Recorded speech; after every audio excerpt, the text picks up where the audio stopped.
When we would work with influencers, we would never just be like, hey, can we send free product? We would ask if they had any skin struggles or what their skin goals were, and then offer to hop on a call or ask them to send pictures of their skin if they were struggling. And then we would also love to send you a bottle of our Cell Renew Serum. It can help with rebuild the collagen, help with acne scars. Would love for you to try it out and just get your feedback. And we didn't ask anyone to post. We didn't pay anyone. We truly just exchanged value for products. And those early day influencers end up being our biggest ambassadors now. And so we did that for the first couple years, just help people with their skin to really build that loyal following. And then in turn, those influencers would tell their community about what they learned from us and be like, oh, I learned it from the women at Clearstem.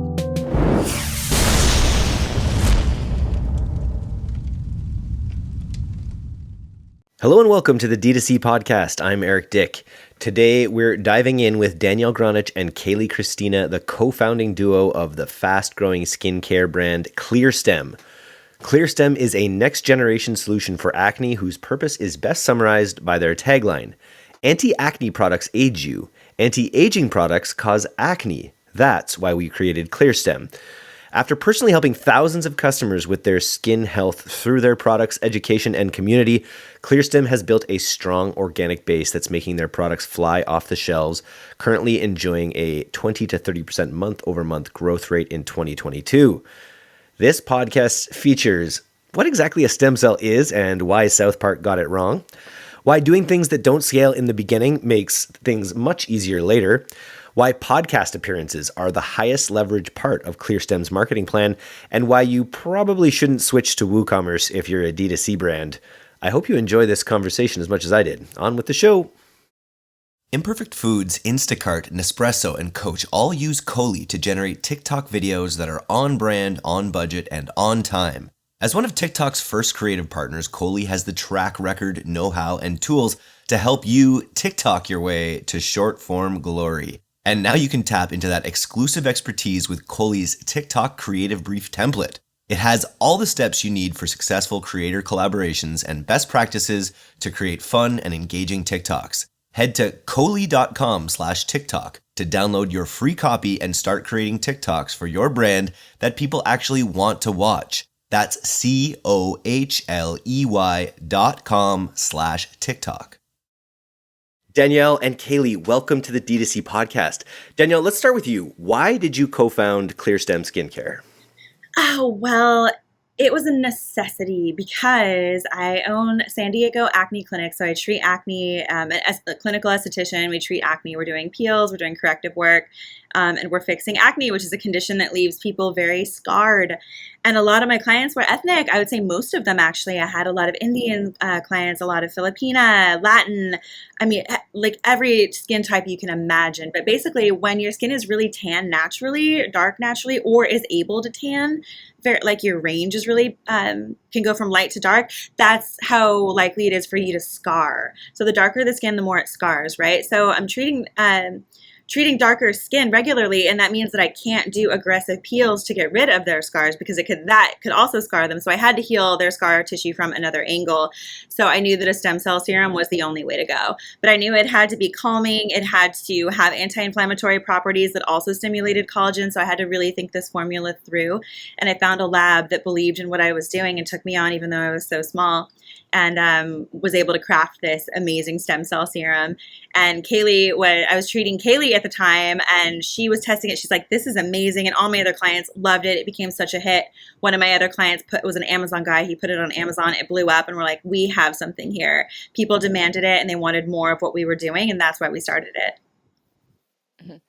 And I met Danielle, like she said, as a clinic patient. I was struggling with really bad cystic acne in my mid-20s, and I was going to every doctor, dermatologist, esthetician. The only solutions I was given was go on different birth controls, antibiotics, or Accutane. And at this point, I was working in the corporate world, but I'd also gone back to school to get my degree in holistic nutrition. So I knew what each one of these things did to your body. And I was like, this doesn't make sense. How would these help with acne? Like it doesn't make sense. And so I kept asking the doctors, I'm like, okay, you're asking me to go on all these really toxic medications that can cause hormone disruption. affect my liver health, gut health, digestion, everything. I was like, but what's causing the acne? And they're like, well, we don't know, just try these things. I was like, well, I don't want to go on months of antibiotics and have my hormones synthetically controlled by birth control and go on Accutane, which is a black box pharmaceutical, which is highly toxic. And that's all I kept getting pushed. And I was like, there has to be a different reason. Like there's something going on. Like what is causing this? And so I met Danielle. I happened to be her last client of the day. So we had a ton of time to spend and talk together. And I had all this education in holistic nutrition, but what the missing link is in different nutrition programs, medical programs, all of this is how certain things apply to acne. And so there's certain supplements, foods, even in the healthy space that trigger acne. So found all this out, found out I had 12 different acne triggers going on. We removed them. I got on a proper skincare routine without any pore clogging ingredients, and my skin was completely clear with no scar damage in 2 months. And that's where the education portion of our Clearstem products is born from, because we match up products with also so much education, teaching people how to get to the root cause of their acne, so they're clear on both sides, internally and externally, for all the roots of acne. Super cool. Can we geek a little bit out about stem cells? I'm thinking back to a South Park episode I saw about how stem cells were extracted. What kind of stem cells are you using, and what's their active capability? Oh, great question. So they are not anything to do with embryos or anything like that. That does exist in the medical world. Amniotic stem cells are a thing. Umbilical cord stem cells are a thing, right? But that's not what's used in skincare. In skincare, it's donated, cleansed, purified human tissue. It's all completely above board. It's the most organic, like healthy thing you can imagine, right? So they take donated purified skin tissue and they reduce it down to just extract the collagen stem cell fibers, right? So it's collagen derived media is basically the term for it. Think of it just like breaking it down into its basic components so that your skin can actually absorb it and put it right to work in repairing your skin. So no babies are harmed, no babies are used. It's literally just donated purified human tissue. And stem cells essentially are just the proto cells, right? In a way that sort of have that ability to be more generative, that ability to create. Like I understand them like what is a stem cell?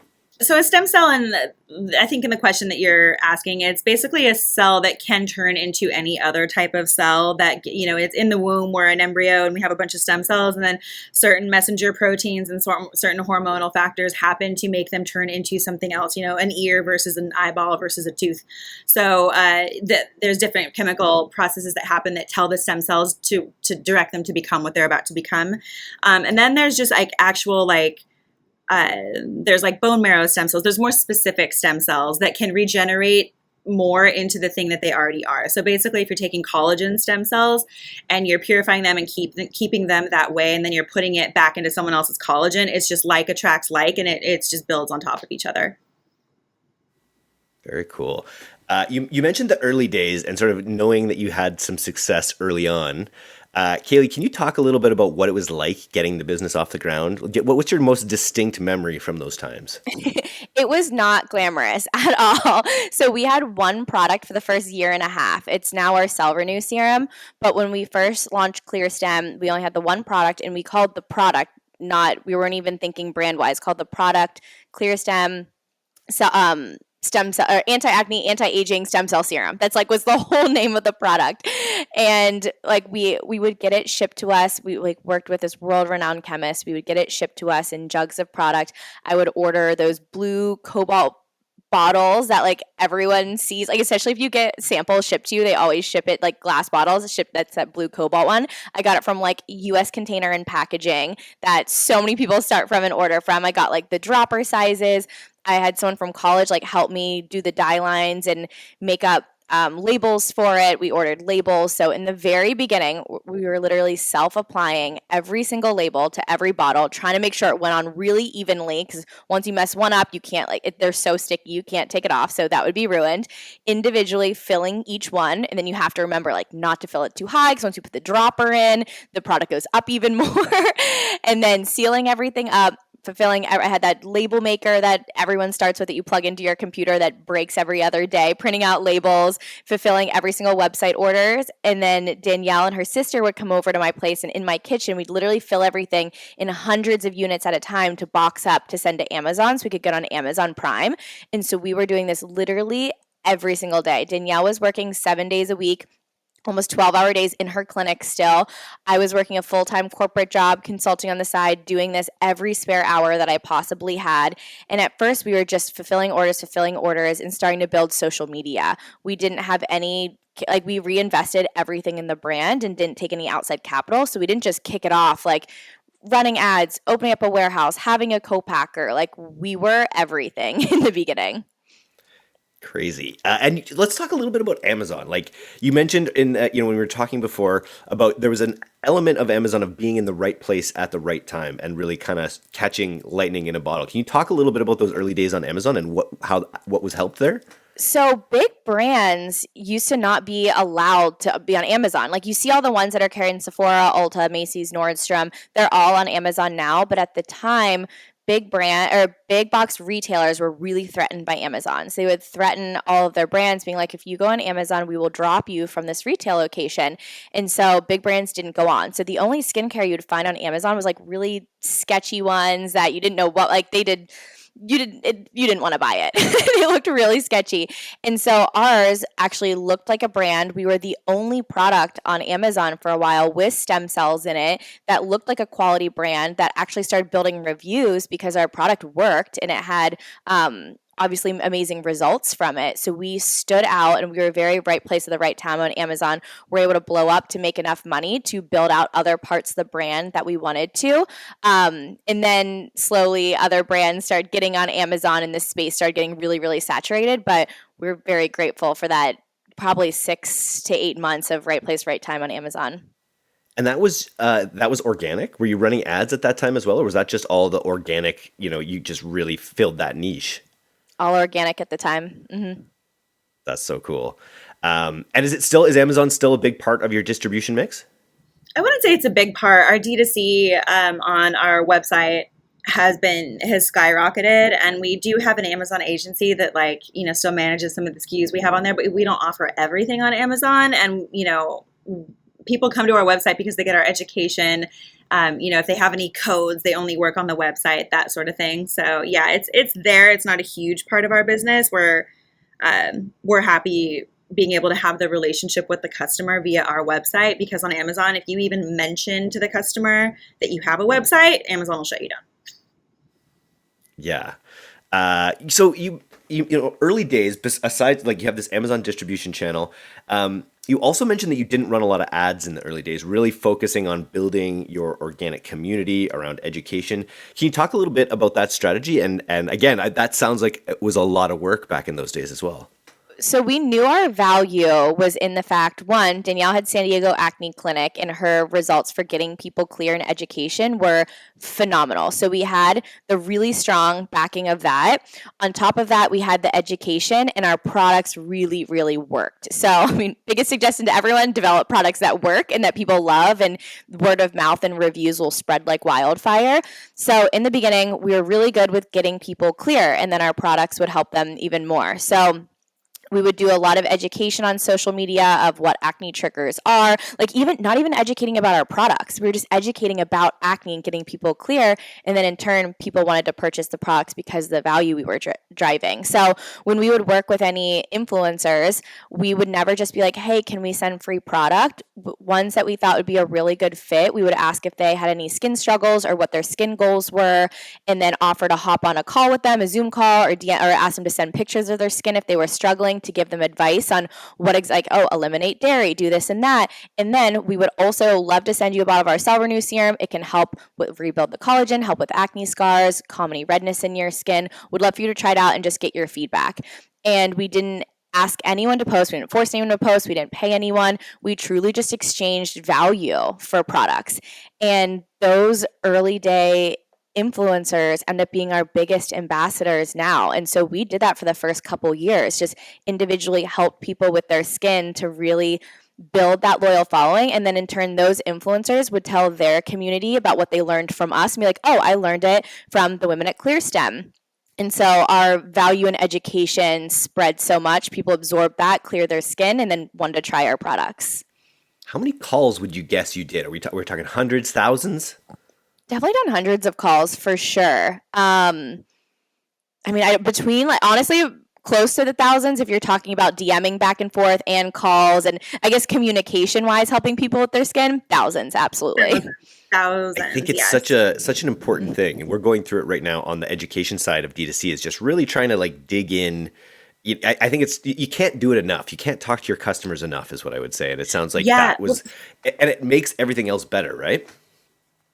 1,000%. And something that we do that we started implementing more regularly, we just increased it, is we do free master classes. We do literally free webinars for anyone to join. And it's not like a sales pitch like at all. People just hop on. We did one the other night and it'll be, sometimes 20, sometimes 50 people. And we'll go over like a specific topic and then we'll just do live Q&A for everyone.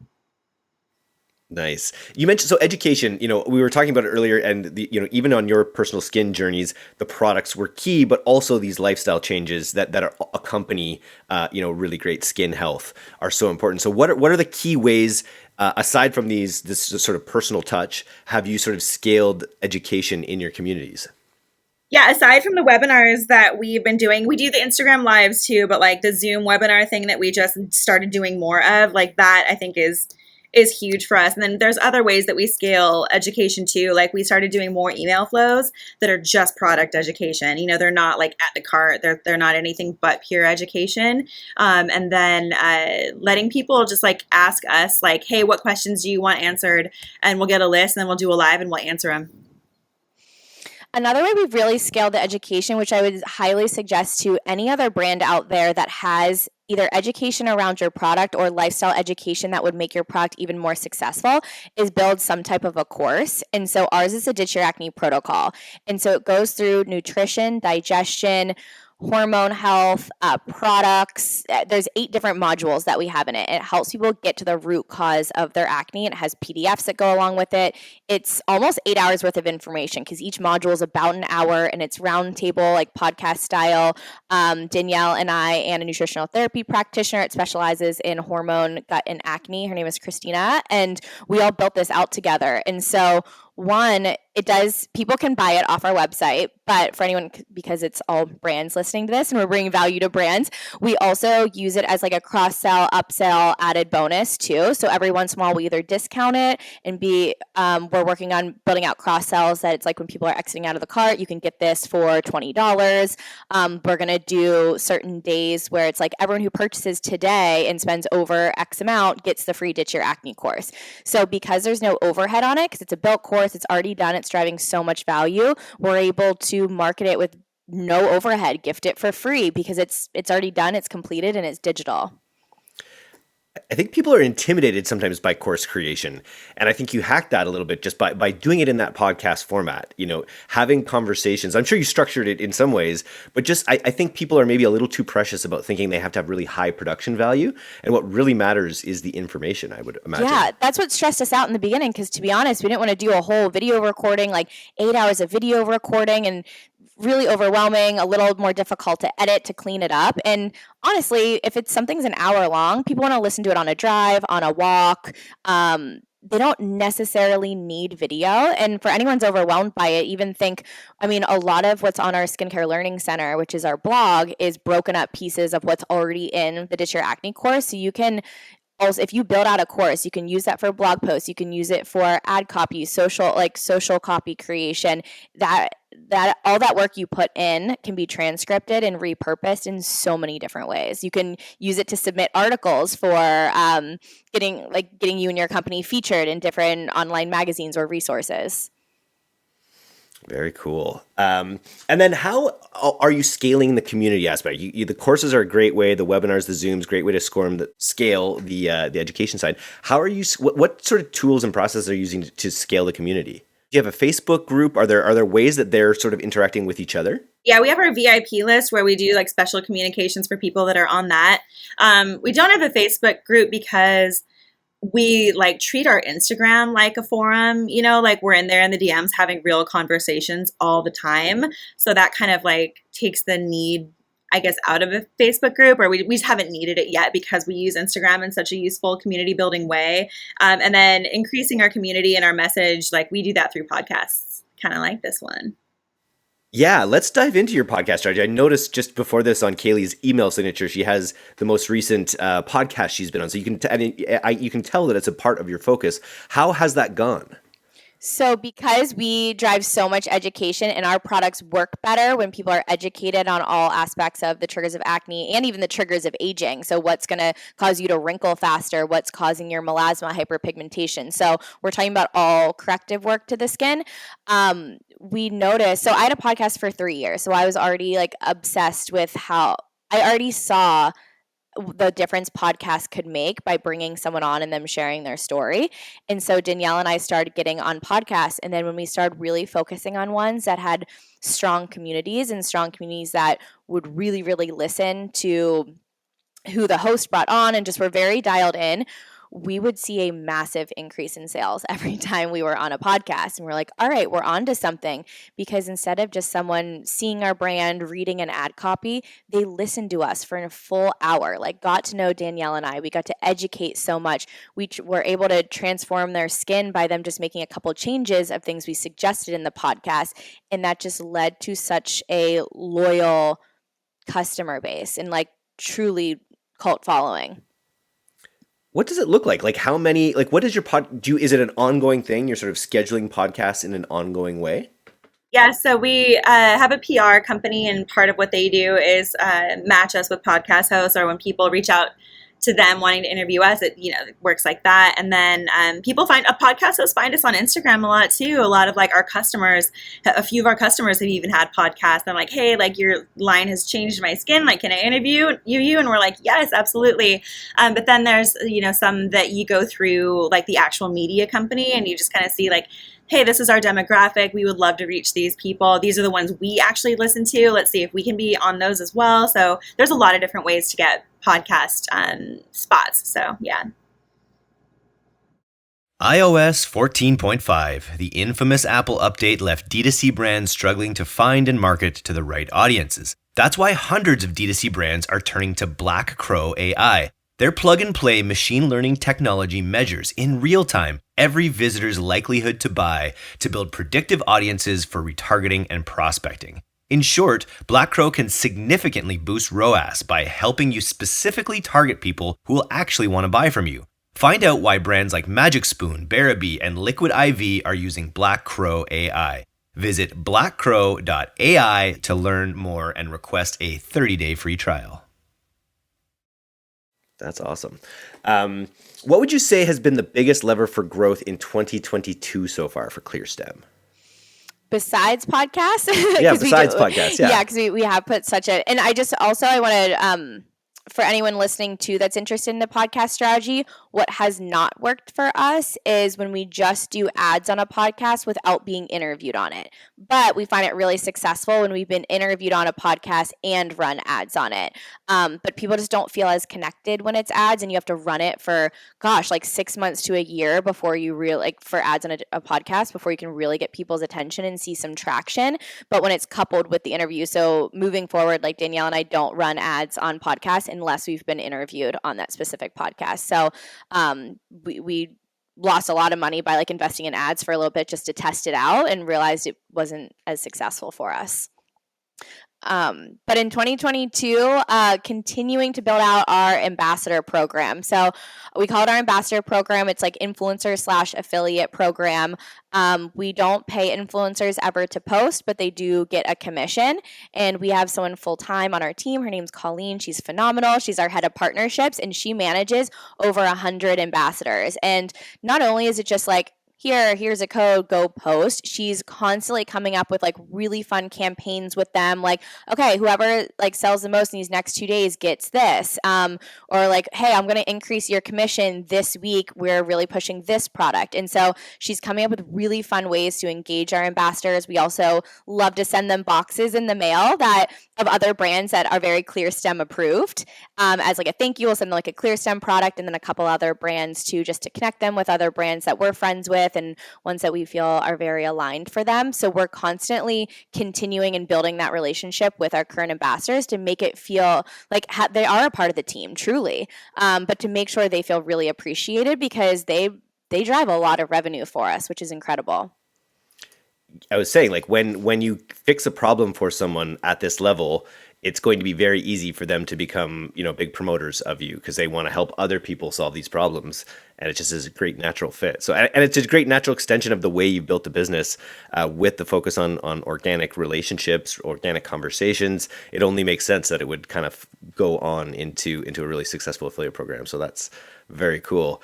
You also mentioned SEO. I think SEO is something that the audience is also very interested in. How did you identify that you needed to invest in SEO? And then what moves have you taken to invest in SEO? Yeah, so we had not paid attention to SEO at first, and we really wish we had. So now we're like trying to catch up. SEO is expensive. You have to pay someone who knows what they're doing, and then you have to create the content, do all the backlinking. It's extremely time consuming and it's expensive. And it's something that, like, as a founder, it just falls to the bottom of your task list because there's so many other things that are more urgent that have more faster ROI. So I would say we didn't really do much with our SEO for 2.5 years. Now we have an SEO person who was a clinic patient turned Clearstem employee, and now she's our in-house nutritionist because she wanted to go back to get her nutrition certification after working with us. But she's still an SEO pro, so she does that for us, and she's our in-house nutritionist. But because she has such a really good working knowledge of what we do, she's able to get really, really good content and really specific backlinks and speak in our customer voice in a really, really beautiful way. So the strategy is, normally for a lot of brands, they just pay an agency to write stuff and they follow the basic parameters 2,000 word minimum, here's a few backlinks. And in my opinion, you can tell that it's just written kind of fluffy and just it all kind of sounds the same. And if you're a real biohacker or someone who understands science, most content just feels really surface.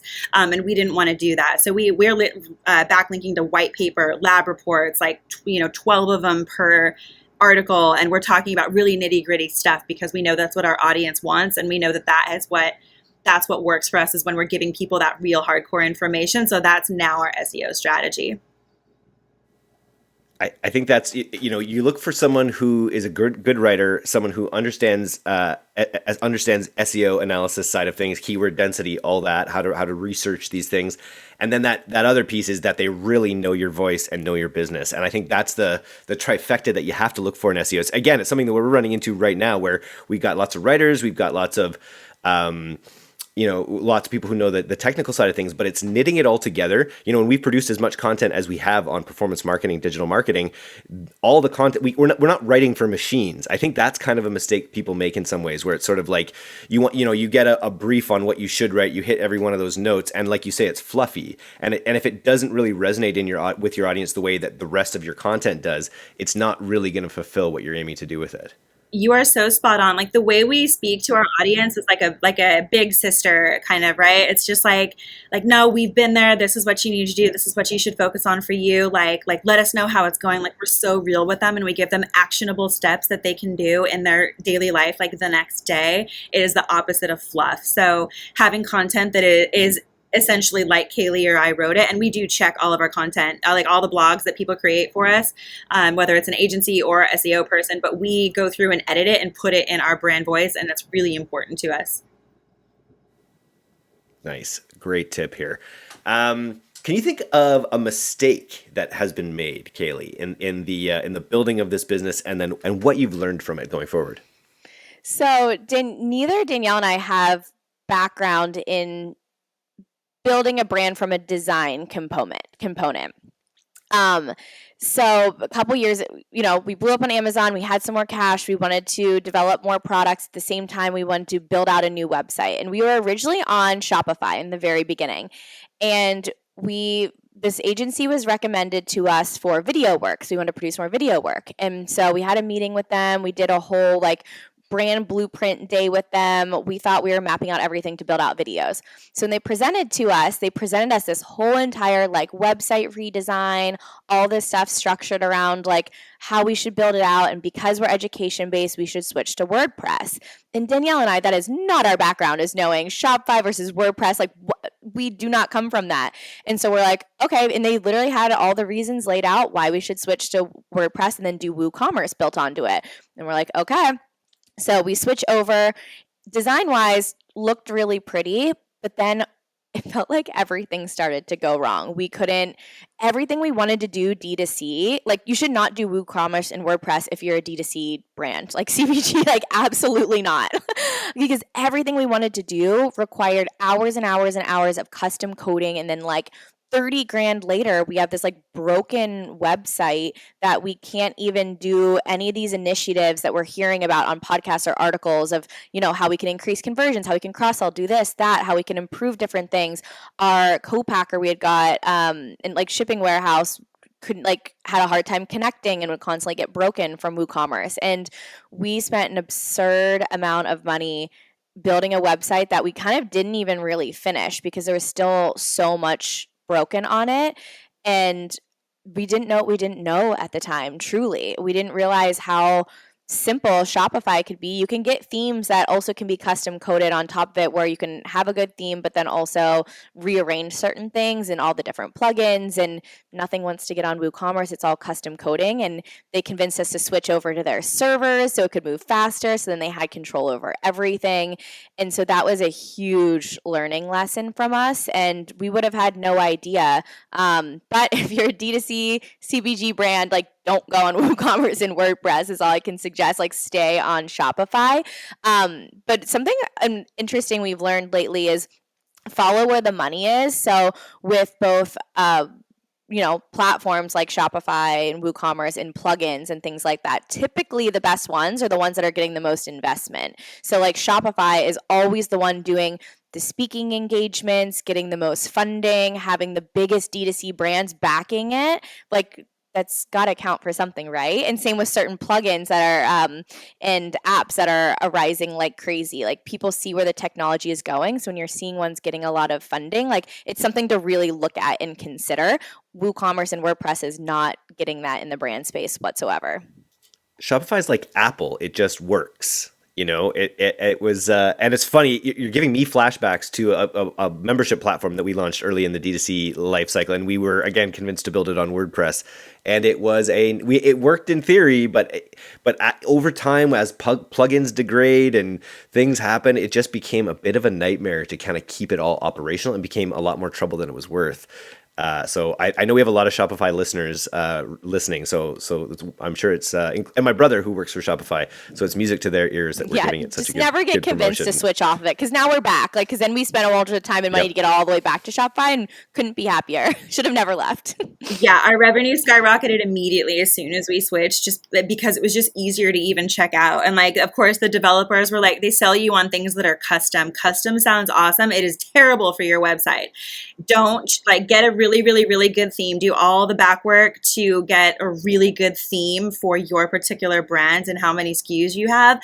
And then don't make too many changes to the theme. Like the more custom you go, the more things go wrong and the more expensive it is. And then you have to pay a developer for $100 an hour or whatever just to make minor tweaks. And then you want to go A/B test things. Good luck doing that on a super custom website with all these bells and whistles. Like the more complicated it is, the more money you're going to lose.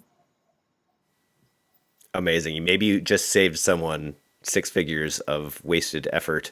I really hope so. I mean, that same website agency was charging us $150 an hour for the developer to make basic color changes or to change a picture. It was unreal. So yeah, we don't want anyone to go through what we went through. Well, that's a great piece of advice. So the final question is the $50,000 question. If we were to grant you $50,000 to be used, I guess in any aspect of your business, but it has to be be used in the next 30-ish days, what would you do? Ooh, great question. I don't know what she's going to say. Normally I know what she's going to say. I have no idea.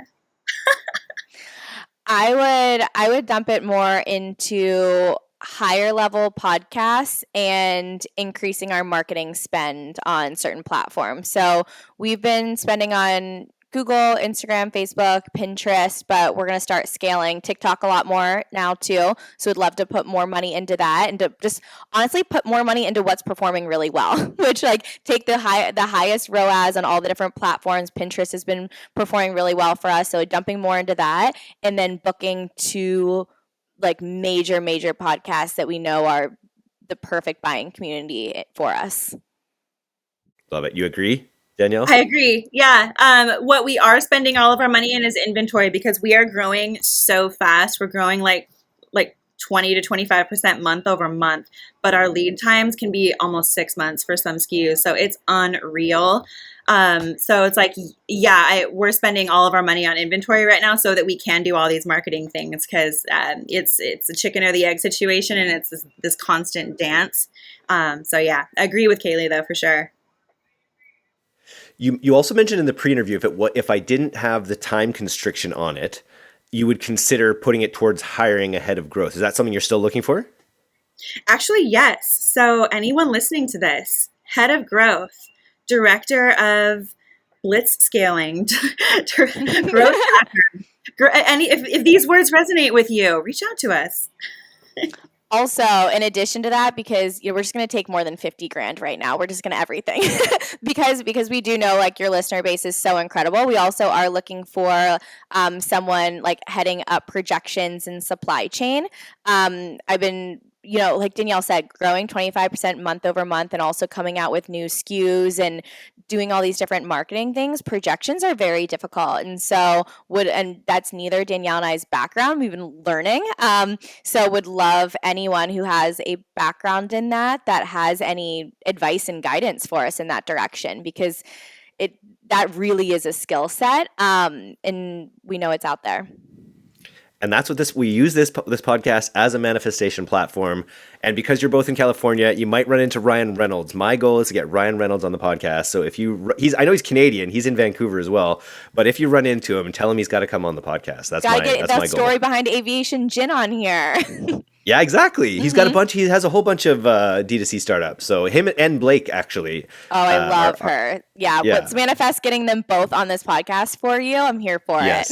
And we'll get you ahead of growth. If you're listening and you're interested in a business that's already growing 20% or more month over month, to work with these lovely ladies, how should they reach out if there's a head of growth listening right now? Let's see here. Just email us. That works. Email. I'm trying to think of which email. hello@clearstemskincare.com. Nice. And if you are listening with, skin issues, you gave me some tips earlier that I'm waiting to try my serum. I'm very excited. But you can go to clearstem.com and clearstemskincare.com. Thank you. We need the SEO on that, obviously.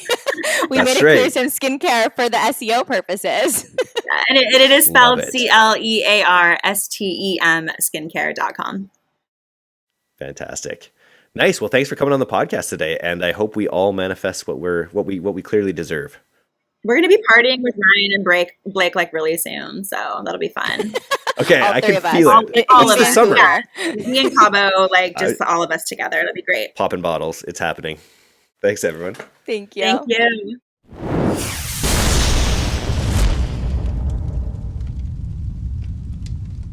Thanks so much for listening to today's episode. If you're not a subscriber to our newsletter, you can do that right now at directtoconsumer.co. I'm Eric Dyck, and this has been the D2C Podcast. We'll see you next time.